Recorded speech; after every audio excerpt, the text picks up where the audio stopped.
creation happens. But these three entities they are inseparable. So in one sense, you can say this Vishishtadvaita, at least in language, they are more wanting to not be away from Advaita philosophy. So they are little hesitant to go away from Advaita philosophy because of the perhaps circumstances, perhaps the Shankaracharya's influence that was there all the time, prevalent at that point of time. So they are the wordings that they use and the kind of language that they use is more kind of wanting to not upset anybody. So they are they do mention Chit, Achit, and Ishvara are there. They are different, but it is different to separate them out. So they call it as Apratak Siddhi. So you cannot separate them out. Just like you have a dhoti here, and dhoti is white in color. We know white is different from dhoti, right? But can you separate the white from dhoti? You cannot separate the white from the dhoti. So it's Apratak. It cannot be separated out. It is as inherent, they are as close that it cannot be separated out. And so this is the Vishishtadvaita philosophy. Although it does mention that they are separate, they are different, but it is something that is not separatable also. So they do kind of maintain this. There are two kind of approach there. We take the Shruti Vakyas. There is Veda and Abeda. So Veda Vakyas are that which talks about complete difference. And the Abeda Vakyas are also there, which talks about, to some extent, they are talks about the unity. And so in order to kind of not upset the Mayavadi the environment of Mayavada's philosophy, they have taken that kind of an approach. But they do acknowledge the separation of the entity-wise, the separation of the Atma, Paramatma, Chit, Achit. So here, but when it comes to the Madhvacharya philosophy, so they are little not happy with this. So they want to make sure that these separate. So that is called the Panchaveda. So there is a Jiva Veda, there is a Jiva Jada Veda, and there is the Veda between Ishvara and Jiva also. So this is the fivefold principle, Panchaveda. There's a difference at all levels.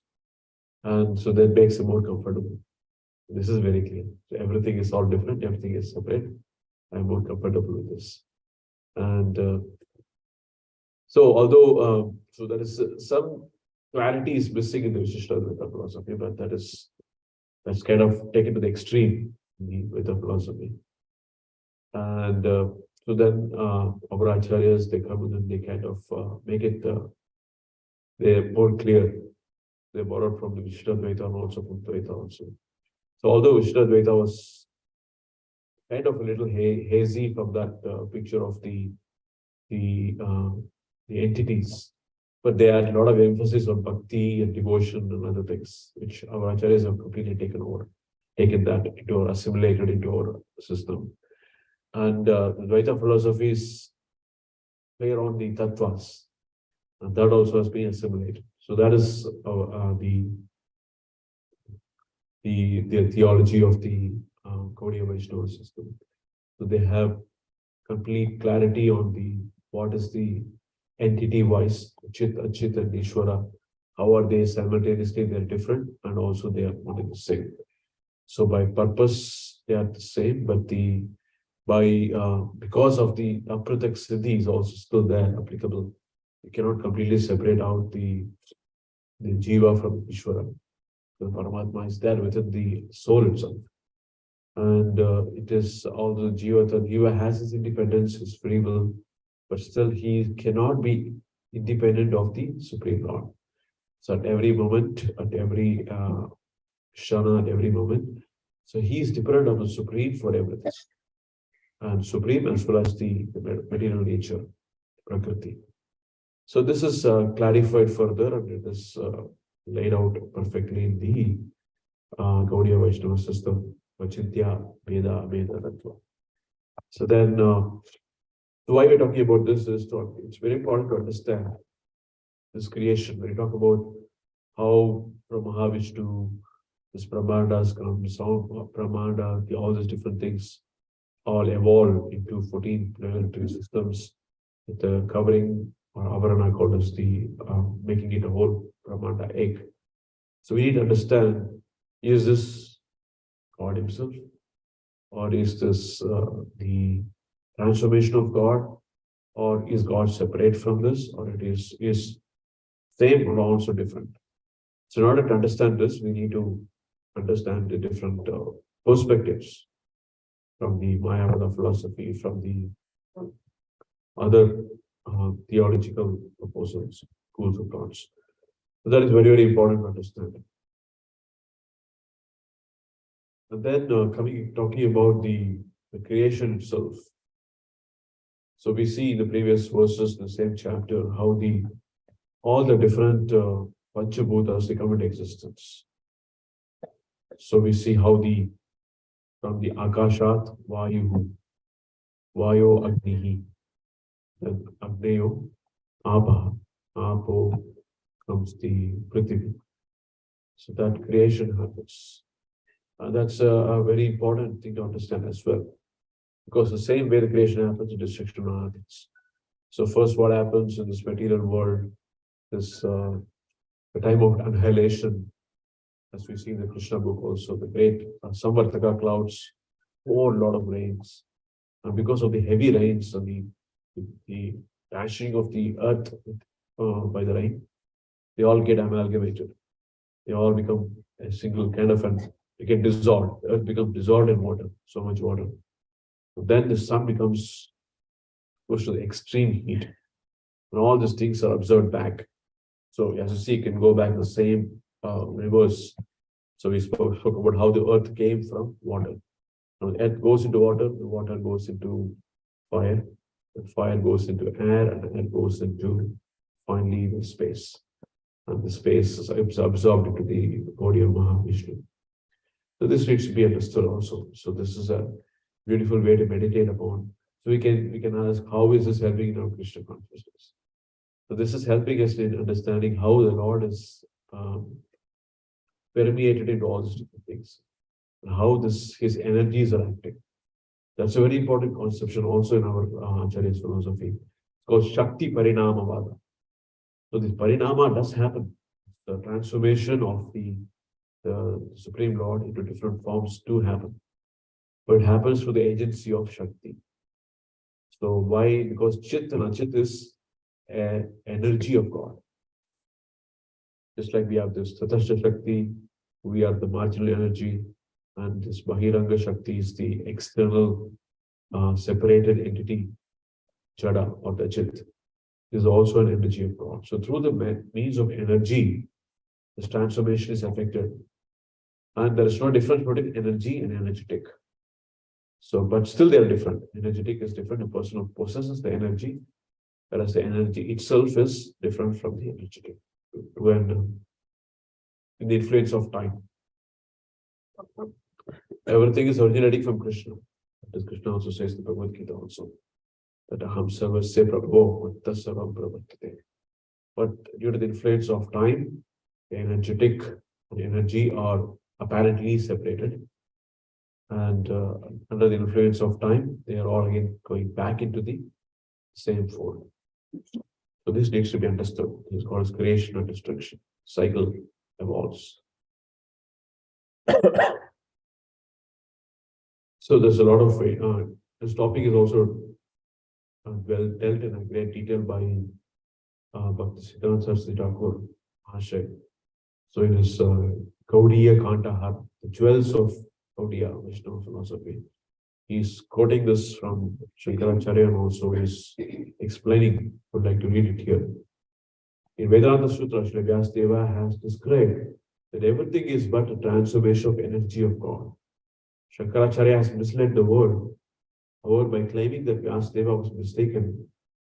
Thus, he has raised great opposition to the theism throughout the world. According to Shankaracharya, accepting the theory of transformation of energy of Lord, one creates an illusion by indirectly accepting that the absolute truth is transformed. Transformation of energy is proven fact. It is a false bodily conception of the self that is an illusion. The Supreme Personality of Godhead is opulent in all aspects. By his inconceivable energies, therefore, he has transformed the material cosmic manifestation. You take the example of a touchstone, which by its energy turns an iron to gold, yet remains the same. We can understand that although the Supreme Personality of Godhead transforms his innumerable energies, he remains unchanged. Although a touchstone produces many varieties of invaluable gems, it nevertheless remains the same. It does not change in the original form. If there is such inconceivable potency in material objects, why should we not believe in the inconceivable potency of the Supreme Personality of Godhead? This is from words of Bhaktisiddhanta Saraswati Thakur. So he's explaining how the Ishopanishad invocation sloka. Purnamada Purnamidam Purnat Purnam Rachate Purnasya Purnamadaya Purnam Eva Avashishyate. So what remains is also complete. So in spite of creating all these different things, creating a chit, creating the chit, but still the Supreme Lord retains his original completeness. And that is the beauty. So in Mayavada, they have this big problem. So once transformation happens, it is lost. So you pour the water from one utensil to another utensil, the water is gone, water is not going to be there anymore. So that is why they're hesitant even to preach. When you preach, you give the knowledge to somebody, you lose the knowledge. And then you lose your bro. They have trouble preaching to somebody, because if you give the knowledge, the guru gives the knowledge to the disciple, and he loses his potency. So that is their greatest fear. It's all originating from their philosophy here, and the Mayavada philosophy. So this itself shows that how this is all false.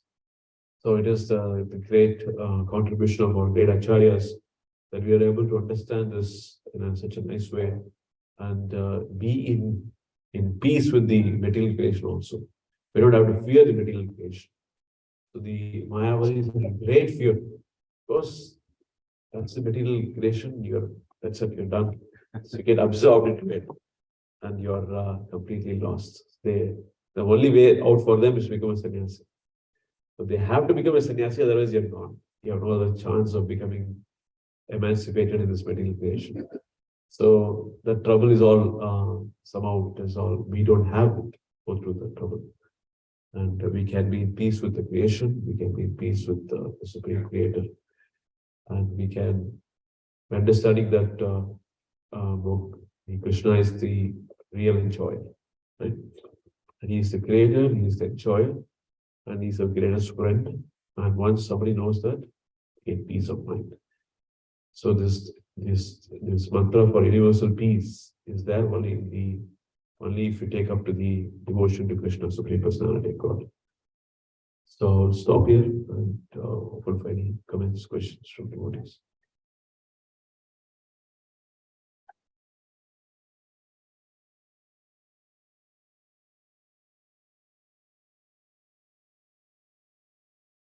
You said the fire. Yeah, the difference between the Jiva and the Ishvara. And there's a difference between the Jivas also. And there is a difference between the Jiva and Jada. There's a difference between the Jada also. So there's elements of that, they're all eternally, they are all different. So that is the writings of Vyasatirtha, who says that Hari Parataraha Satyam Jagat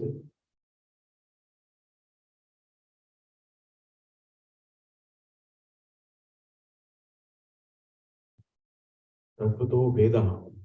Then so this Tattva means truth. It is true. The Veda is completely true. Irreconcilable. No point of time the Veda disappears. So that is the concept. So the extension of the concept is that they also say that there is a Jiva Veda. So the living entities are also eternally have their own inherent nature, which cannot be separated from them. The demons remain to be demons. There always will be demons. And because they have an inherent hatred towards God. So they do mention about the eternal classification of jivas into the goodness, passion, and ignorance. The Sattva-guna jivas, there is Tamoguna jivas, and there is Rajoguna jivas. Eternally, they have this conception of that because of this extreme, extending it to the extreme. So that is also not correct. So the correct understanding is that we are eternal parts of Krishna. We are separated part of Abhinamsha and Bhinamsha. We are Bhinamsha. And Krishna has expansion, which is the Swamsha. And we are separated part and parcels, and we have to go back to him, or we don't lose our originality, lose our individuality, but we continue to serve him. The purpose is the same. Purpose is to please him, is Krishna. And in that purpose, we are one with him. So that is the proper understanding of the different tattvas.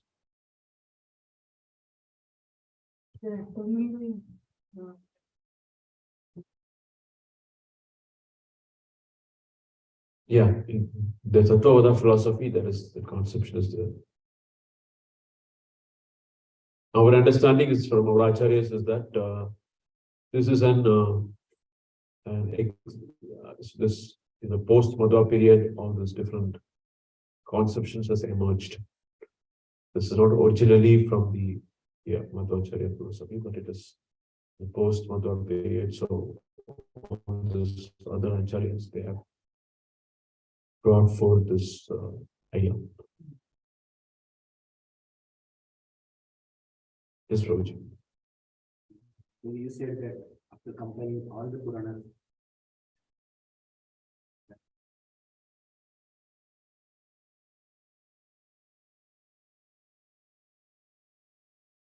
of Narayana, you said, in prelude section, verse 3. So the question is that again he writes, Prabhupada writes that at the age of his maturity abuse, at the age of maturity. So as he is a Narayana, how we can understand it? Is it a Leela or of maturity? That's a very good question, Prabhu. So Vyasaya Vishnu Rupaya, Vyasa Rupaya Vishnave. So that is in the invocation of the Vishnu Sahasranam also we say that Vyasadeva is the incarnation of Krishna. And so Prabhupada says literally incarnation of Krishna. It comes in order to write down all the Vedic literatures. And in this particular the Kalpa, the 4 yugas, the Lord himself comes as Vyasadeva, as a son of Parashara Muni and for his mother's name, Satyavati. Yes, so that is it. In this particular yuga, Chatra Yuga, he comes himself, Lord himself comes. So when there is no qualified person to take that particular position, Lord comes and takes position. So that has happened in this particular Kalpa. So that is why we say is incarnation of Krishna. Krishna Dvaipayana Vyasa. Yes, and to answer the other part of the question, so it is not that Vyasadeva was not aware. Vyasadeva was very much Supreme God, he was completely aware, but he shows to the outside world that one has to take shelter of his spiritual master, and he has to, by his instruction, has to do certain things. So when Narada Muni comes and tells him to write Srimad Bhagavatam, he gives that credit to Narada Muni, and he writes this Srimad Bhagavatam. So it's not that he did not know before, he knew before, but he waited for that particular, that even as Supreme Lord takes shelter of spiritual master, when he comes as incarnation, in order to show the world what is the right approach. I hope I answered your question.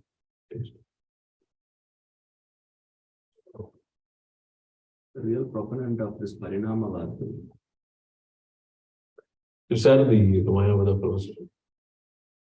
There are different kinds of Parinamavads also. Yeah, there is before the advent of Vedanta Sutras. So we had this other darshanas, Nyaya, Vaisheshika, and Yoga. And things. They also had different perspectives on the creation. Some of them were also called as Parinamavada. So there are different degrees. Some of them are akin to the modern scientist view of this Aparaspara Sambhutam. Some kind of combination, some kind of things. So it's different theories are there. I don't recollect all the different theories of how each one differs. But yes, there is some for them, the some God is someone who just winds the clock. Just an observer. So it doesn't have say or doesn't get into the details of it. Just lets things starts the thing and then he just watches how it happens. That's to some extent Christianity is also like that. So they believe in God started it 5,000 years back. Then it all going on. What is happening? Nobody knows. Something is happening. I'm also watching it. So that is the So we don't have any particular rishi who was proponent, like how we have Maya, different personalities. So we don't have any as personality as such who brought forward. Yes, it was not called as Parinamavad, but it is in different ways. The darshanas have was proposed by different rishis. They were disciples of Vyasadeva. Vyasadeva, before writing the Vedanta Sutras, he asked, so now that you've read all the Vedas, tell me what is your perspective on the creation, on what is life, what is the purpose of life. So his different disciples, Chaimini, so many other disciples. So they all came up with this darshanas. So I think it's like this. I think it is like this. Finally, he gives his version in Vedanta Sutras that this is my opinion on things. And so we take that because he's the incarnation of Krishna himself. And Sauracharya has all commented on that. Thank you for the explanation. That's very nice. The question I asked was, the underlying reason is, most of them are disciples of Vyasadeva, great rishis. So when they it looks like it deviated, does that mean that they didn't understand the lesson properly, what the guru taught, and they went away and they kind of failed students? It's like I would say more like a devil's advocate. So in order to bring forth the right philosophy, you have to know what is not right. So that is why, just like a teacher sometimes in the class asks a student to go and take the class. And they come up with some things which are partially right, partially wrong, not entirely wrong, entirely right. So it is like more like that. So in order to keep the Vedanta Sutra in the limelight, you need other darshanas to be able to understand why this is correct and what is the fault in other things. The Vedanta Sutra inherently also defeats the other things. They say why this cannot be like this. So that is all explained in Acharya's commentaries. But the sutras themselves do attack it. Like Janma Disyataha, from whom comes the all creation. So it talks about a person. Yataha means coming from a person. Person is the cause of creation. So whereas in the other things, it may associate with the person, may not associate with the person. So the Vedavyasa is giving my perspective, my opinion is like this. It was created by a person. Whole thing is originating from a person. So it is more like a teacher giving a student having his say. So what do you think? And then they give their opinions. So it's possibly that it is only to contrast, bring out the contrast between the proper perspective and the other perspectives. It's called as the term called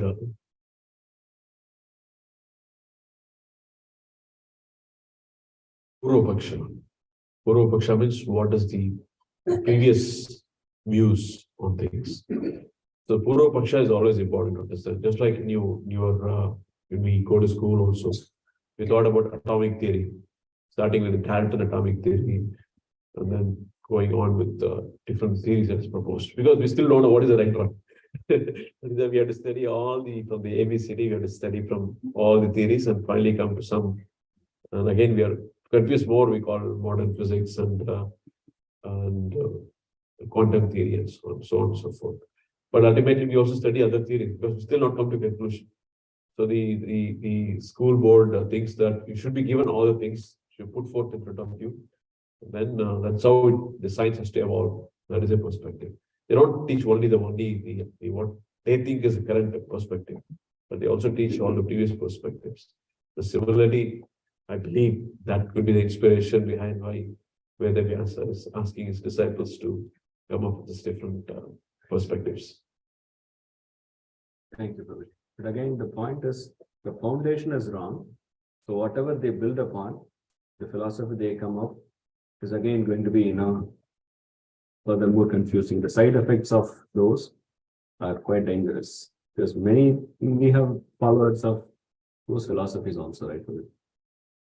Very, very rare to find such people also in this world.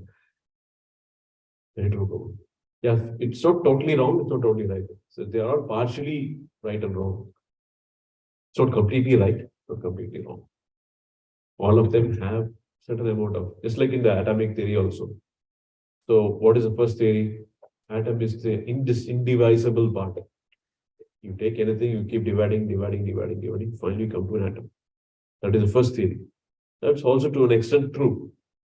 At that point of time, the atom was not divided so far. And we still don't know it's divided or not divided. There is something coming, protons, neutrons, they say. We ourselves, we are not studying in the school, we are not divided in atom.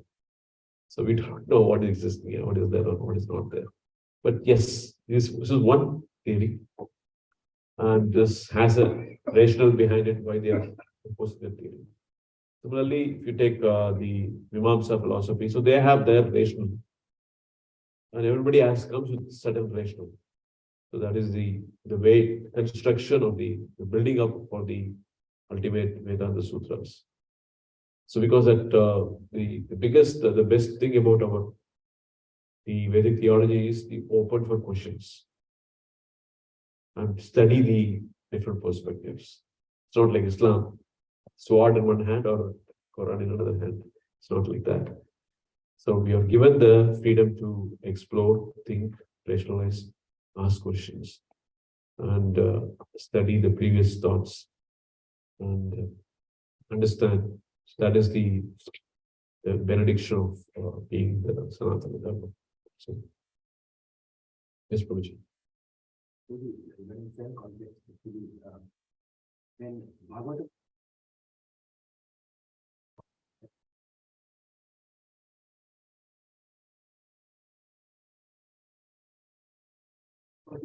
in the Shadara.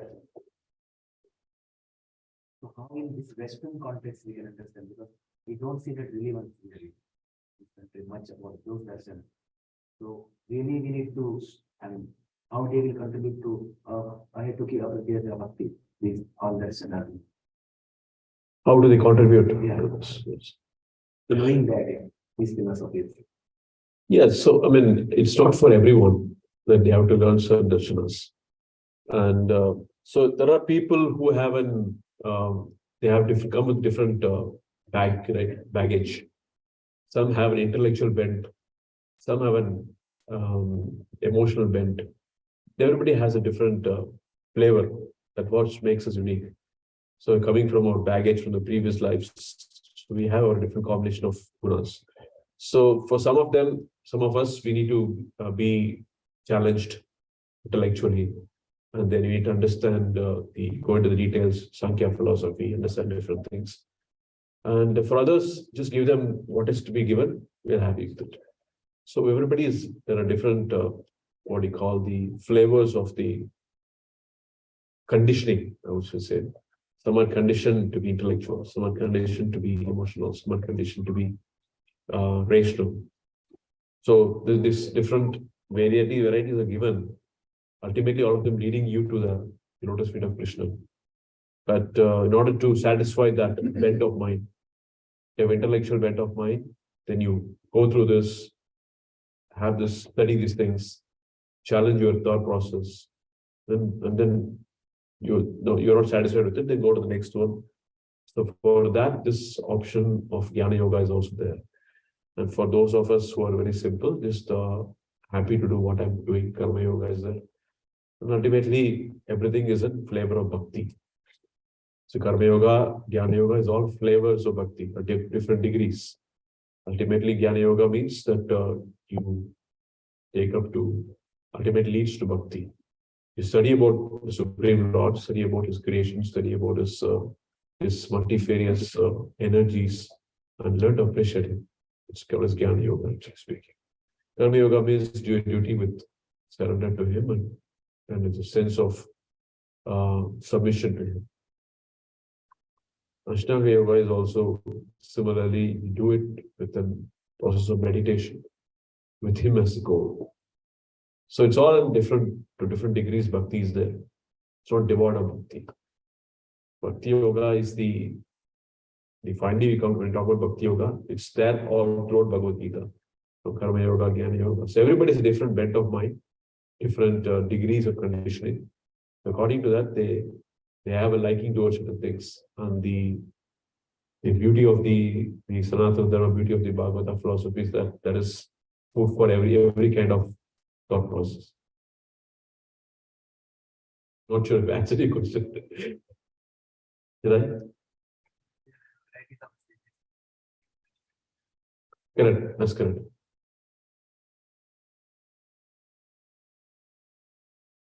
Thank you, Prabhu.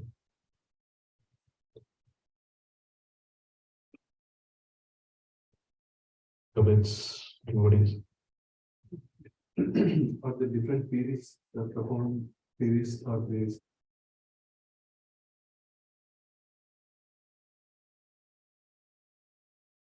Vedanta, the darshanas are all, Vedanta Sutra is coming after all that.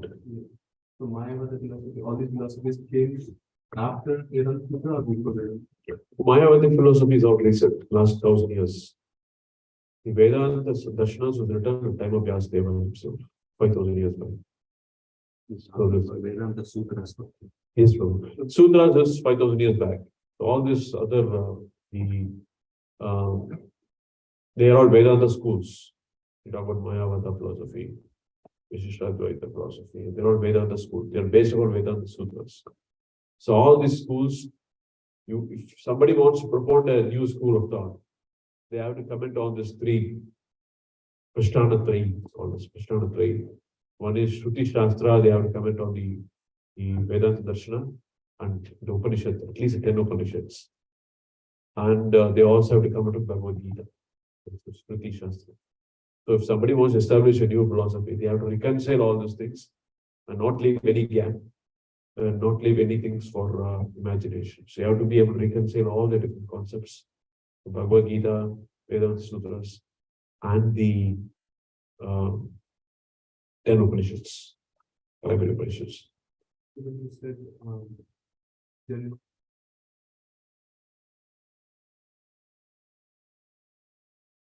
Mayavada philosophy or any other philosophy that is profound. Yeah, they also accept the personality. So they don't accept personality. Yes, you're correct in one sense that so you have to look at their commentaries. So they'll come up with some explanation. Even the Bhagavad Gita also, Shankaracharya has written the commentary of Bhagavad Gita. There are also his man. That attempt is to make it impersonal. Make a commentary, make it Anvaya translation, the way that you can make it impersonal. So anybody with a good scholarship can make an attempt on these things. And it's up to the followers to find out what is correct, what is not correct. But in this Kali Yuga, there is hardly any people who can do it properly. So that's why there are different isms in the Hinduism. They come with different ideas. Some say this Kriya Yoga, some say this. But you should ask them, comment on this Prasthanatrayi, comment on the Vedanta Sutras, comment on Bhagavad Gita, comment on 10 Upanishads. Then you establish your philosophy. Because all these acharyas have done that. They've done all this voluminous work. And then they've established. And there are many one who have come and they have debated, they have questioned them, and they have established themselves put forth their ideas and defended them. You have to defend your PhD. So then you can claim that you are an Acharya in the Vedanta Parampara. But the other modern neo-Vedic schools of thought, so they all make some certain differences, certain differences amongst themselves, which facilitates their thriving, facilitates their accumulation of wealth and so on and so forth. And they are all not really an established school of thought.